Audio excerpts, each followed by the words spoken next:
Statement ni Mr. Daniel Padilla sa kanyang pagpunta sa Cebu abay usap-usapan ngayon sa social media. Kay Mr. Daniel Padilla dahil talaga naman pinag-uusapan si Daniel dahil sa isang interview na naganap na kasama niya po, no, kasi pagpunta niya po sa Cebu, isa sa mga naging kanila pong parang naging katulong niya sa pamimigay ng tulong sa Cebu ay ang Don Macchiatos franchise, kung saan sa kanya pong pagpunta doon ay namigay nga po siya ng tulong para sa mga Cebuano. Sabi niya, madaling araw noong Martes ang lumipad pa Cebu si Daniel Padilla para pumulong sa pamimigay ng pangkabuhayang showcase sa mga pamilyang grabing pininsala ng Bagyong Tino.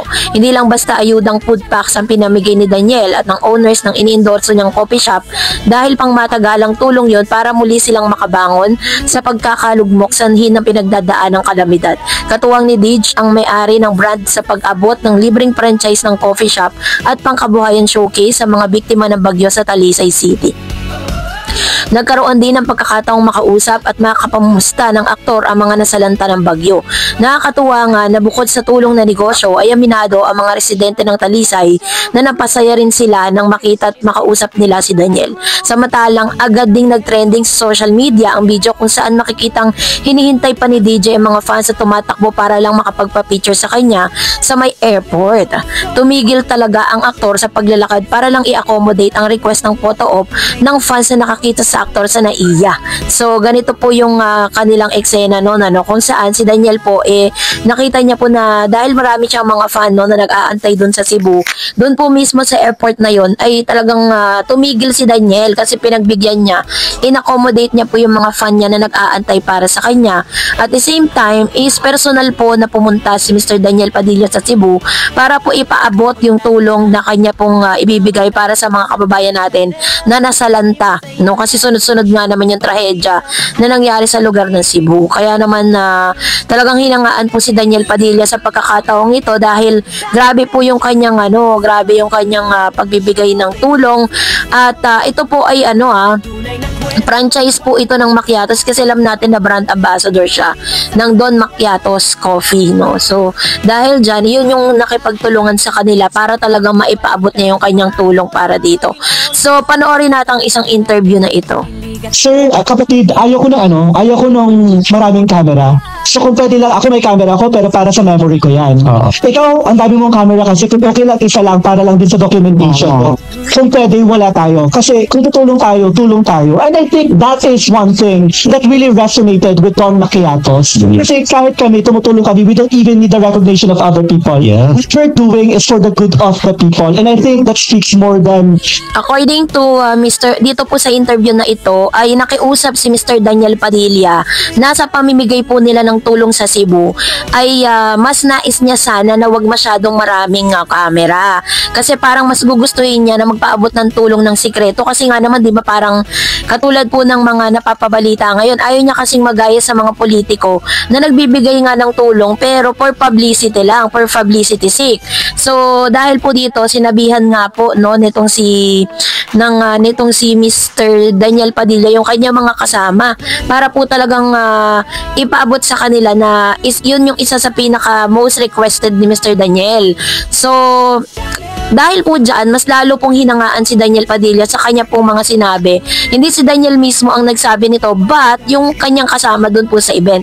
No? So, pinapatunayan lang dito na kung ano man yung ginagawa ni Daniel ngayon is very sincere siya sa lahat ng kanyang mga ginagawa. So, as much as possible, pag daw nagpadala siya ng tulong ay nagbigay siya ng tulong, ayaw niya na kinukuha na ng mga pictures, ganun. Kaya kung mapapansin niyo, diba, sa tagal-tagal na po na bilang isang artista ni Daniel, never po natin nakita na parang talagang nila-live niya or nagpo-post po siya ng mga ganitong klase ng photos kasi gusto niya mas sikreto, no? Kasi parang feeling niya mas nagiging parang maramdaman ng mga tao yung sinseridad. Pero alam nyo, ang tutuusin, very sincere naman si DJ kasi pumunta siya doon, personal siya nagpunta, pinasaya niya yung mga taga Cebuano. Yun po, malaking bagay na yun para sa mga fans ng Cebu. 'Di ba? Yun po ay talagang masasabi natin na grabe yung kanilang tulong na ipinaabot, no? At the same time, pinasaya niya nga yung mga kababayan natin diyan. And hindi basta-basta tulong yung pinaabot niya kasi franchise po yun, kumbaga panibagong negosyo para sa mga Cebuano. So yun po yung isa sa mga talagang masasabi natin na magandang ginawa ni Mr. Daniel Padilla para dito.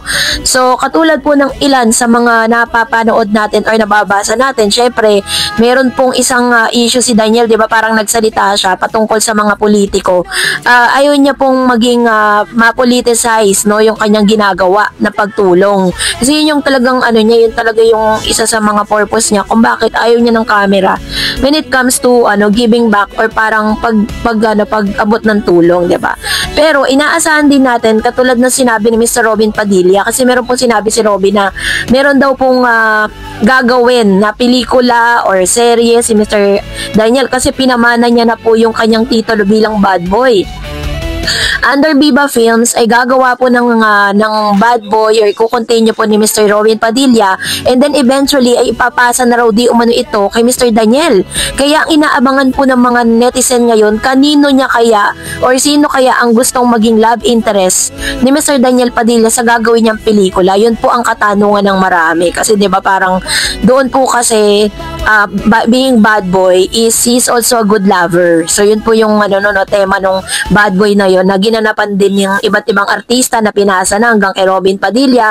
Of course, yung tsuhin ni DJ, gusto ni Mr. Robin Padilla, si Daniel ang magmana nun. Deserve naman ni Daniel kung tutuusin kasi astig-astigin kasi yung peg nitong si Daniel Padilla. That's the reason why isa rin siya sa mga napipisil ng Viva na gumanap bilang Bad Boy 4, no? Kasi yun po yung sinasabi po yung sa Viva agency na si Mr. Vic Del Rosario. Syempre, gustong-gusto niya din po yan si Mr. Daniel Padilla dahil syempre ang dami na ring fan base niyan, 'di ba? So asahan natin na sana nga makapili siya. Sino kaya sa 2K ang makakasama niya, Kyla or Catherine? Kayo po, mag-comment kayo sa comment section. That's it for today. For more videos and updates, please don't forget to like and subscribe, and please don't forget to follow my Facebook page, Darets TV and Darets channel. God bless everyone.